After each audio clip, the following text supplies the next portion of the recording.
Hi everyone, welcome to our channel TSF science classes. हम लोग पढ़े थे क्लास 10 का जो बायोलॉजी है उसमें चैप्टर 9 हेरिडिटी।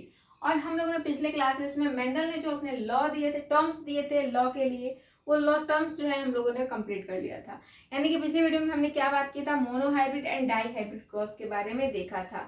यहाँ पे आज स्टार्ट करने वाले मेंडल ने जो लॉ दिए थे उन लॉ को यहाँ पे हम लोग देखने वाले हैं। तो ध्यान दीजिएगा, मेंडल ने 3 लॉ दिया था। कौन कौन सा? एक था लॉ ऑफ डोमिनेंस, पहला था लॉ ऑफ डोमिनेंस, दूसरा था लॉ ऑफ सेग्रीगेशन या इसी को हम लोग कहते हैं law of purity of gametes, third था लॉ ऑफ इंडिपेंडेंट असॉर्टमेंट। ठीक है, मेंडल ने ये 3 नियम दिए थे, law of dominance, law of segregation या प्योरिटी ऑफ गैमेट्स और तीसरा लॉ ऑफ इंडिपेंडेंट असॉर्टमेंट। तो एक एक करके समझते चलते हैं। पहला है लॉ ऑफ डोमिनेंस यानी कि प्रभाविता का नियम। पहला क्या है? प्रभाविता का नियम, लॉ ऑफ डोमिनेंस। अब ये लॉ क्या कहती है, थोड़ा देखते हैं। According to this rule, when hybridization is done between plant having opposite traits, इस रूल के अनुसार क्या होता है, जब हम लोग हाइब्रिडाइजेशन करवाते हैं किसके बीच में? अपोजिट ट्रेट्स के बीच में। ठीक है, प्लांट्स के अपोजिट ट्रेट्स के बीच में, तो then the traits which is show in the offspring of F1 generation is called dominant traits। तो जो ट्रेट शो करता है उसकी अगली पीढ़ी में वो होता है तुम्हारा डोमिनेंट ट्रेट्स, और जो खुद को शो नहीं कर पाता वो होता है रिसेसिव ट्रेट्स। देखो मैंने टर्म्स बताया तो उसमें बताया था डोमिनेंट और रिसेसिव क्या होता है। तो कैरेक्टर जो पेरेंट्स है उसके संतान में, उसके चाइल्ड में देखने को मिलती है वो होता है डोमिनेंट ट्रेट्स, और जो खुद को एक्सप्रेस नहीं कर पाता, जो दिखाई नहीं देता पेरेंट्स से उसके चाइल्ड में, वो होता है रिसेसिव ट्रेट्स। तो यही यहाँ पे कह रहा है कि जब हम लोग हाइब्रिडाइजेशन करवाते हैं एक प्लांट्स के डिफरेंट अपोजिट ट्रेट्स के बीच में, तो हमेशा जो F1 जनरेशन में जो हमको कैरेक्टर देखने को मिलता है वो होता है डोमिनेंट ट्रेट्स, और जो कैरेक्टर नहीं दिखने को मिलता, जो छिप जाता है, वो होता है रिसेसिव ट्रेट्स। ठीक है, according to this rule when hybridization is done between plants having opposite traits then the traits which is so in the offspring of F1 generation is called dominant traits, and the traits which is not so in the offspring of this generation is called recessive traits। यानी कि जो trait show नहीं करता उस generation में, F1 generation में, वो होता है recessive traits. The law can be explained by Mendel monohybrid hybridization। Mendel ने इस नियम को मोनोहाइब्रिड हाइब्रिडाइजेशन से क्या किया था? समझाया था, एक्सप्लेन किया था। ठीक है, क्या कह रहा है भाई? सिंपल सा है, ये लॉ कह रहा है कि जब भी हम डोमिनेंट और रिसेसिव के बीच में क्रॉस कराते हैं तो हमेशा कैसे प्लांट हमें मिला था? मोनोहाइब्रिड में मैंने बताया था आप लोग को कैसे प्लांट देखने को मिल रहे थे। सारे के सारे प्लांट हमें टॉल देखने को मिल रहे थे। कैसे मिल रहे थे? सारे के सारे प्लांट टॉल मिल रहे थे। तो कहने का मतलब यही है कि जो आप डोमिनेंट और रिसेसिव के बीच क्रॉस करवाते हैं तो हमेशा डोमिनेंट वाला खुद को एक्सप्रेस करेगा, रिसेसिव वाला खुद को एक्सप्रेस नहीं कर पाता। क्लियर है? सिंपल सा है। जब डोमिनेंट रिसेसिव का क्रॉस कराते हैं तो डोमिनेंट वाला खुद को रिप्रेस करेगा। यानी कि सारे सारे प्लांट कैसे मिले थे हमें F1 जनरेशन में? सारे के सारे प्लांट कैसे थे? टॉल थे। टॉल यानी कि क्या था? डोमिनेंट था। डोमिनेंट है यानी कि डोमिनेंट वाला खुद को एक्सप्रेस करेगा और रिसेसिव वाला खुद को एक्सप्रेस नहीं करेगा। यही है मेंडल का first law, law of dominance. इसको क्रॉस से समझते हैं। तो मेंडल ने इसको किससे एक्सप्लेन किया था? मोनोहाइब्रिड हाइब्रिडाइजेशन से जो है समझाया था।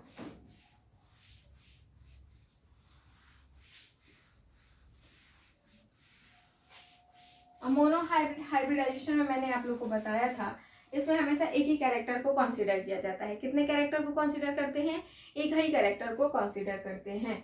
मेंडल ने किस कैरेक्टर को कंसीडर किया था? प्लांट का हाइट।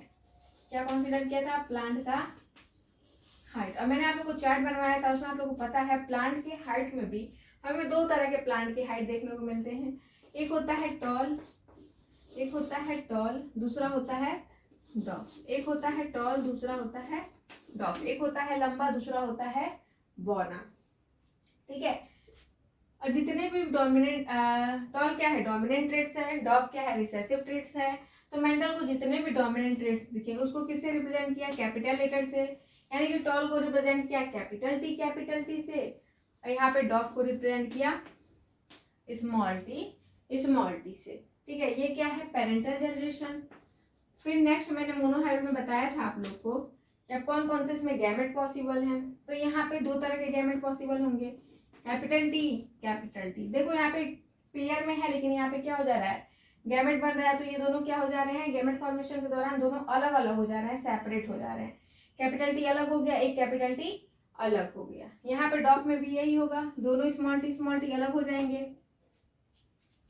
मोनोहाइब्रिड में हमेशा एक ही कैरेक्टर को लिया जाता है। प्लांट के हाइट में दो तरह के प्लांट की हाइट दिखे, एक था टॉल जो कि डोमिनेंट ट्रेड्स है, एक है डॉग जो कि रिसेसिव ट्रेड्स है। डोमिनेंट को इन्होंने रिप्रेजेंट किया कैपिटल लेटर से, टॉल को रिप्रेजेंट किया कैपिटल टी से, और डॉग को स्मॉल टी से रिप्रेजेंट किया। फिर गैमेट कौन कौन से पॉसिबल होंगे, कैपिटल टी, दूसरा कैपिटल टी, इसमें स्मॉल टी और स्मॉल टी। अब कराएंगे क्रॉस। स्टॉल का कराते हैं डॉग के पहले से, क्या मिला, capital T small T.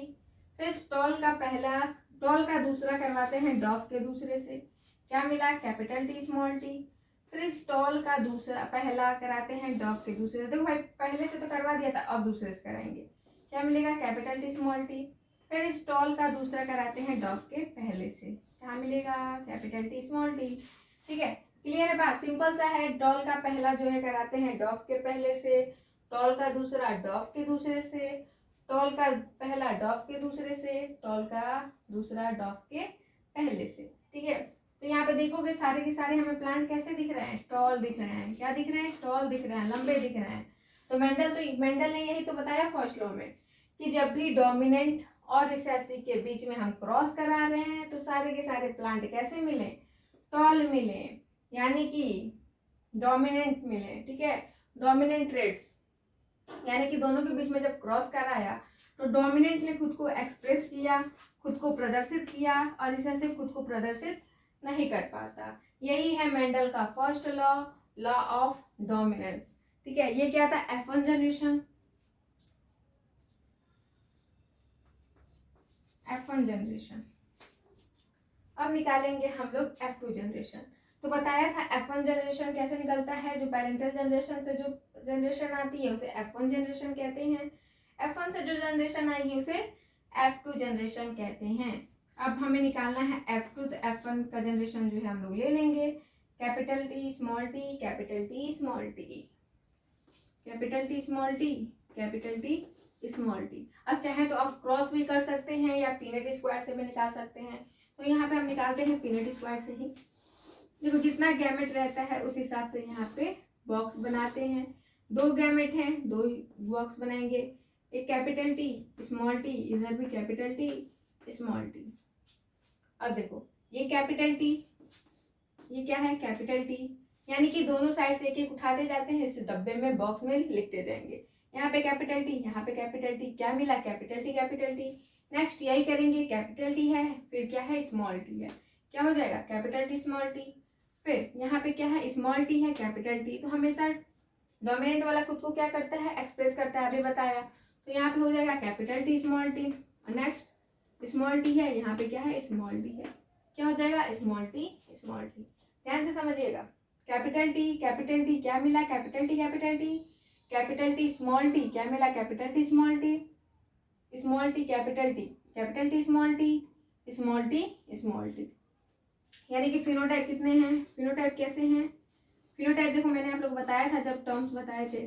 Phenotype वो होता है, देखो फिनोटाइप मैंने आप लोग को बताया था कि जो कोई भी ऑर्गेनिज्म मान लो बनता है तो उसके एक लक्षण होती है, एक कैरेक्टर होती है जो हम अपनी आंखों से देख सकते हैं। ठीक है, वो कितना लंबा है, उसका हाइट कितना है, कितना लंबा है या कितना बौना है, ठीक है, उसका नेचर कैसा है, तो ये सारी चीजें जो अपने आंखों से देख सकते हैं वो होता है फिनोटाइप। तो यहाँ पे लंबा प्लांट कितना है भाई, टॉल कितना है, 1 2 3, टॉल 3 है, डॉफ कितना है, 1 है, डॉफ कितना है, 1 है। तो अगर बात करें टॉल रेशियो डॉफ की तो कितना हो जाएगा, 3:1 हो जाएगा। क्लियर है बात। चलो नेक्स्ट अगर हम बात करें जीनोटाइप की, कितने तरह के गैमेट से मिलके बने हैं।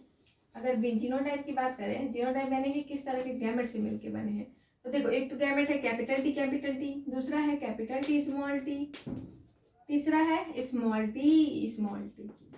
कैपिटल टी कितना है, 1 है, कैपिटल टी कितना है, 1 है, कैपिटल टी स्मॉल टी कितना है, 2 है, स्मॉल टी कितना है, 1 है। रेशियो क्या आ जाएगा, 1:2:1। Capital T 1, capital T small T 2, small T 2। Ratio क्या आ गया, 1:2:1। 1 यहाँ पे आ गया। क्लियर है बात इतना? ठीक है, ये था मेंडल का फर्स्ट लॉ, यानी कि डोमिनेंट रिसेसिव को क्रॉस करवा रहे हैं, हमेशा डोमिनेंट वाला खुद को एक्सप्रेस करेगा, रिसेसिव वाला खुद को एक्सप्रेस नहीं कर पाएगा। इसमें फिनोटाइप क्या निकला तुम्हारा एक्टिव जनरेशन में? टॉल और डॉग की रेशियो की बात करें तो कितना निकला? 3:1। जीनोटाइप 1:2:1। अब बात करेंगे मेंडल के सेकेंड लॉ की। मेंडल का सेकेंड लॉ क्या कहता है?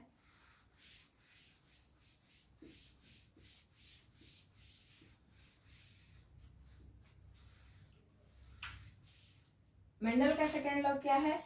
Law of segregation. Law of segregation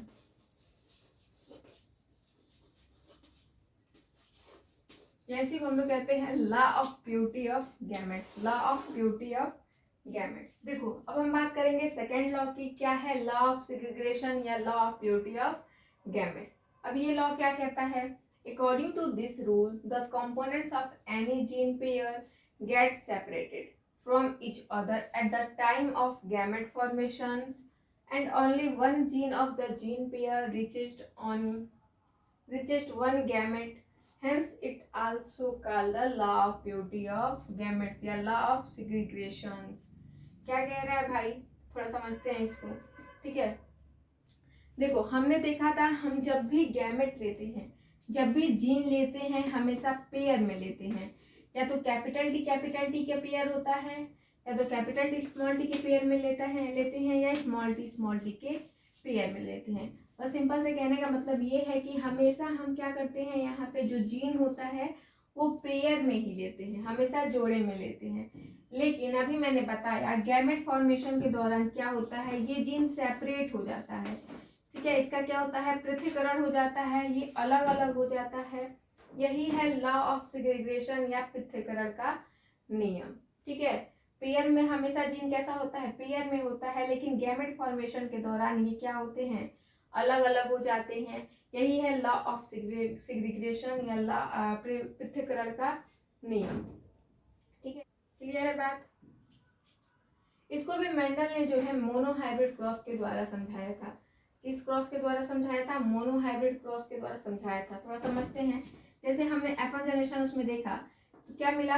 capital T small T, capital T small T मिला। ठीक है, इसके बाद से जब इसका हम क्रॉस करवाते हैं, गैमेट फॉर्मेशन देखते हैं, ये तो पेरेंटल जनरेशन है। अब गैमेट देखेंगे, पेरेंटल जनरेशन कैसे का जीन कैसा है? पेयर में है। लेकिन यहाँ पे जब गैमेट का फॉर्मेशन होता है तो यहाँ पे कैपिटल टी स्मॉल टी हो जाता है और यहाँ पे कैपिटल टी स्मॉल टी हो जाता है। ठीक है, यानी कि गैमेट फॉर्मेशन के दौरान ये क्या हो जाते हैं? सेपरेट हो जाते हैं, जीन्स अलग अलग हो जाते हैं। यही है लॉ ऑफ सेग्रीगेशन। ठीक है, आप क्रॉस कराएंगे, क्या मिलेगा? कैपिटल टी, इधर small T, capital T small T और कैपिटल टी स्मॉल टी, वही आया। ठीक है, बात करें जीनोटाइप की, कितने तरह के गैमेट से मिलके बने हैं यहाँ पे?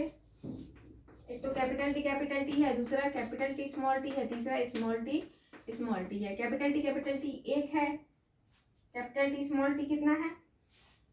क्या ये कैपिटल टी है? कैपिटल टी स्मॉल टी कितना है? 2 है। स्मॉल टी कितना है? 1 है।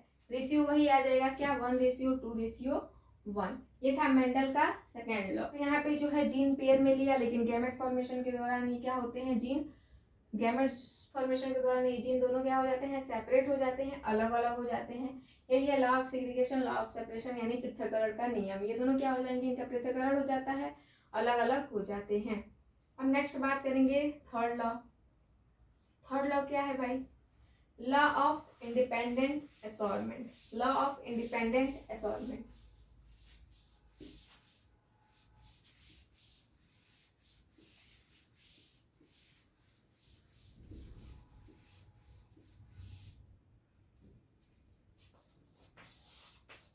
लॉ ऑफ इंडिपेंडेंट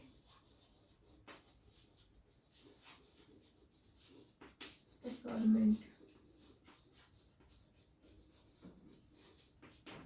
अब ये लॉ क्या कहता है? अगर बात करें थर्ड लॉ की, लॉ ऑफ इंडिपेंडेंट असॉर्टमेंट, यहाँ पे लिखा है according to this rule when a cross is made between two or more unrelated dominant characters then the factors of this their genes pair occur independently, ठीक है, that is they separate independently and do not develop any other genes of the parents. This law of Mendel can be explained on the basis of dihybrid hybridization.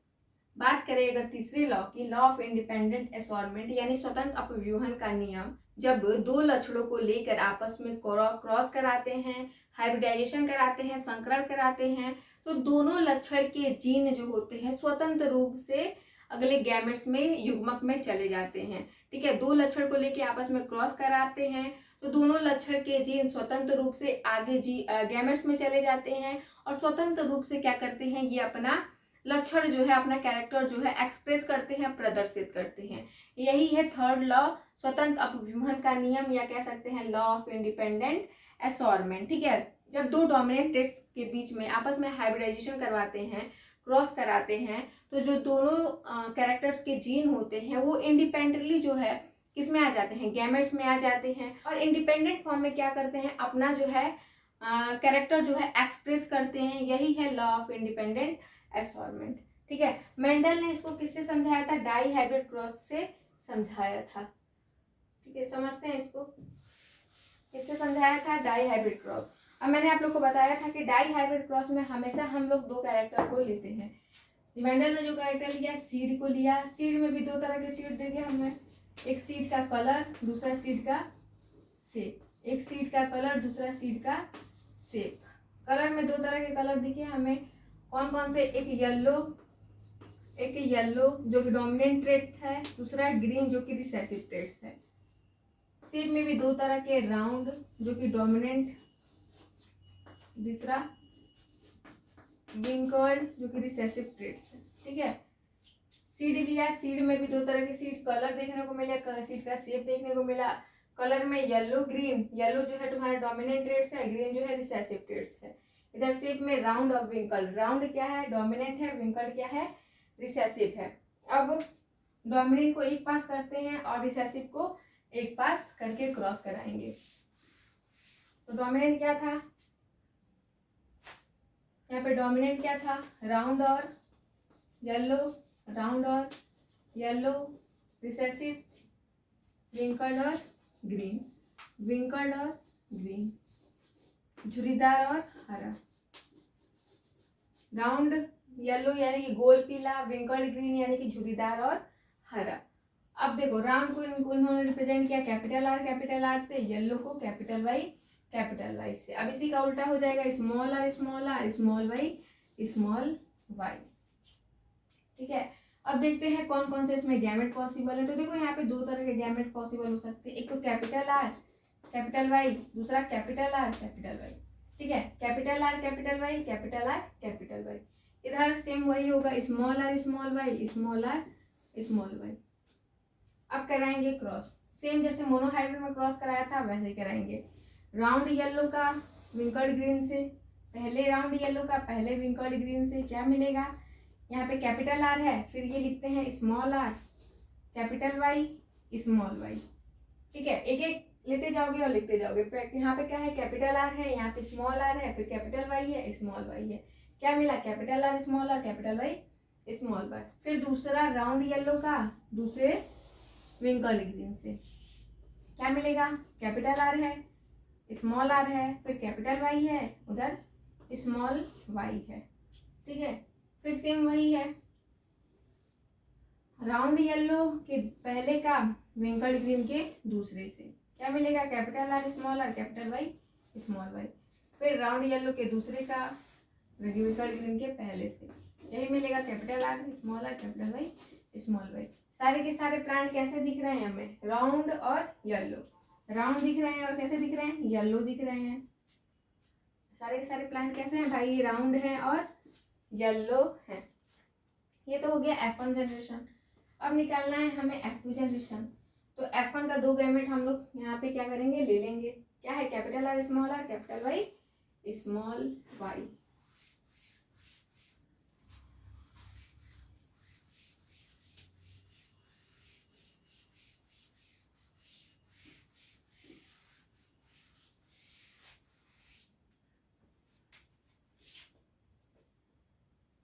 Capital R small are capital Y small y, यही था ना, capital R small are capital Y small y. अब देखो ये तो parental generation. अब देखते हैं कौन कौन से इसमें गैमेट पॉसिबल है। तो देखो यहाँ पे ध्यान देना, 4 तरह के गैमेट जो है पॉसिबल हो सकते हैं। कौन कौन सा? एक तो कैपिटल आर कैपिटल वाई, फिर इसी कैपिटल आर का हम करवाते हैं दूसरे स्मॉल वाई से, फिर capital R capital small are capital Y small r small y. ठीक है, एक यहाँ पे जो कैपिटल आर है एक बार कराएंगे कैपिटल वाई से, फिर दूसरी बार करवाएंगे स्मॉल वाई से। तो capital R capital Y capital R small Y. फिर सेम प्रोसेस यही करते हैं, capital R small are capital Y small r small y. Same यहाँ पे भी वही हो जाएगा, capital R capital Y small y small are capital Y small r small y. कितने गैमेट है? 4 गैमेट है। अब उस हिसाब से यहाँ पे हम लोग स्क्वायर बनाते हैं। ठीक है, क्रॉस कराना है। अब स्क्वायर पीनेट स्क्वायर से यहाँ पे जो है हम लोग प्रोबेबिलिटी निकालेंगे इसका। देखो 4 गैमेट है ना, 4 बॉक्स बनाएंगे, 1 2 3 4। इधर से भी 4, 1 2 3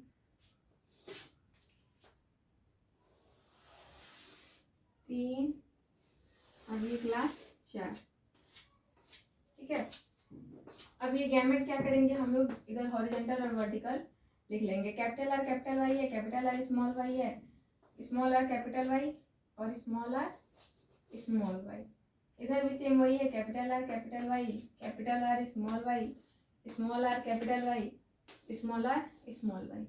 सेम जैसे अभी किया मोनोहाइब्रिड में पीरियड स्क्वायर निकाला, वैसे ही सेम यहाँ पे भी करते हैं। एक एक गैमेट को लेते जाते हैं और डिब्बे में यहाँ पे भरते जाएंगे। सिंपल सा है, एक एक गैमेट को उठाएंगे और यहाँ पे बॉक्स में भरते जाएंगे। यहाँ पे कैपिटल आर है, यहाँ पे क्या है? कैपिटल आर है, कैपिटल आर हो जाएगा।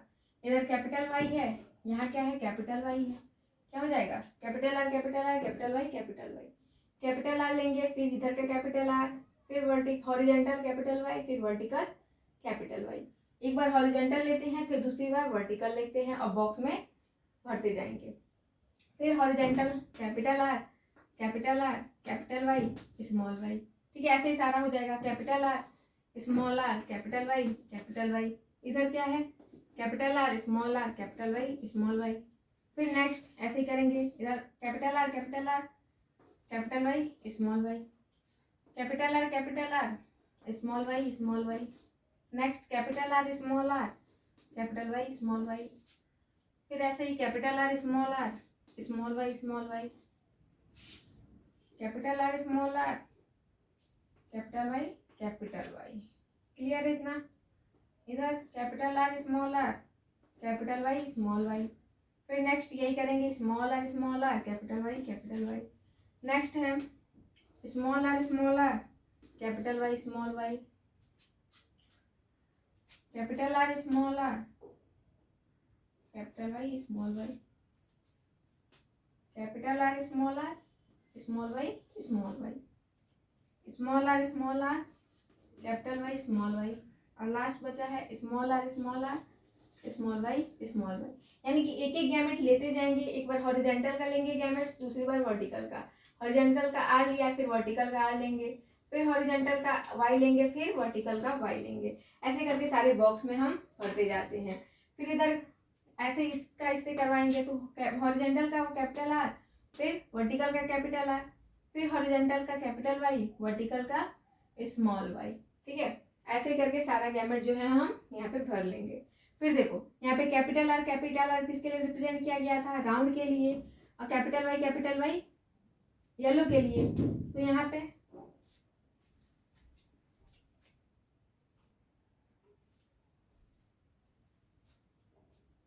फिर सेकेंड बात करें, सेकेंड प्लांट कैसा दिख रहा है हमें? कैपिटल आर यानी कि round, capital R small y यानी कि येलो। हमेशा डोमिनेंट वाला खुद को रिप्रेस करेगा। येलो क्या है? डोमिनेंट है। तो और स्मॉल वाई रिसेसिव है, तो हमेशा कैपिटल वाई ही यानी कि डोमिनेंट ही हमेशा खुद को एक्सप्रेस करेगा। तो यहाँ पे क्या हो जाएगा? येलो था कैपिटल वाई, क्या हो जाएगा राउंड और येलो। सेम यहाँ पे क्या हो जाएगा राउंड और येलो। यहाँ पे कैसे प्लांट दिख रहे हैं राउंड और येलो। यहाँ पे भी क्या है तुम्हारे राउंड येलो है, यहाँ पे भी राउंड येलो, ये भी तुम्हारा राउंड येलो। ठीक है, कैपिटल आर है कैपिटल वाई है यानी कि राउंड येलो। यहाँ पे राउंड और ग्रीन दिख रहे हैं। कैसे दिख रहे हैं, स्मॉल वाई किसके लिए रिप्रेजेंट किया गया था, ग्रीन के लिए, यानी कि राउंड और ग्रीन है। यहाँ पे स्मॉल आर किसके लिए रिप्रेजेंट किया गया था, विंकर्ड के लिए, और कैपिटल वाई और स्मॉल वाई है यानी कि येलो, विंकर्ड और येलो। यहाँ पे स्मॉल आर किसके लिए, विंकर्ड के लिए, और स्मॉल वाई किसके लिए रिप्रेजेंट किया गया था, ग्रीन के लिए। कैसे प्लांट मिले, विंकर्ड और ग्रीन। यहाँ पे क्या है, कैपिटल वाई है स्मॉल वाई है, capital Y small, capital R small are, capital Y small y, यानी कि क्या है राउंड और येलो। इधर विंकर्ड और येलो, विंकर्ड और येलो। इधर कैपिटल आर राउंड और ग्रीन, राउंड और येलो, राउंड और ग्रीन। ठीक है, तो यहाँ पे देखोगे अगर बात करें राउंड येलो की तो कितने प्लांट जो है तुम्हारे राउंड और येलो हैं, एक हो गए, 2 3 4 5 6 7 8 1 9। कितने राउंड येलो है, 9 प्लांट जो है तुम्हारे राउंड येलो हैं। अब बात करें राउंड ग्रीन की तो कितने प्लांट्स राउंड ग्रीन है, देखो काउंट करो, 1 2 और 3, और कहीं दिख रहा है क्या, नहीं। ठीक है, कितने प्लांट्स हैं राउंड ग्रीन, 3 है। फिर नेक्स्ट क्या है, विंकर्ड येलो की अगर बात करें, विंकर्ड येलो कितना है, काउंट करो तो, 1 हो गया, 2 हो गया, 3 हो गया, और कहीं दिख रहा है, नहीं 3 है। ठीक है, विंकर्ड येलो कितने हैं, 3 है। अगर बात करें लास्ट विंकर्ड ग्रीन की तो भाई ये एक ही है, विंकर्ड ग्रीन कितना है, एक ही है। ठीक है, तो रेशियो क्या आ जाएगा यहाँ पे, 9:3:3:1, रेशियो क्या आ जाएगा, 9:3:3:1 आ जाएगा। ठीक है, तो आज के लिए बस इतना ही रहते हैं, लाइट जो है चला गया। ठीक, आज के लिए इतना ही रहते हैं, बस इसमें एक टॉपिक और बच गया है सेक्स डिटर्मिनेशन, उसको हम लोग आगे पढ़ने वाले हैं। ठीक है, थैंक यू सो मच।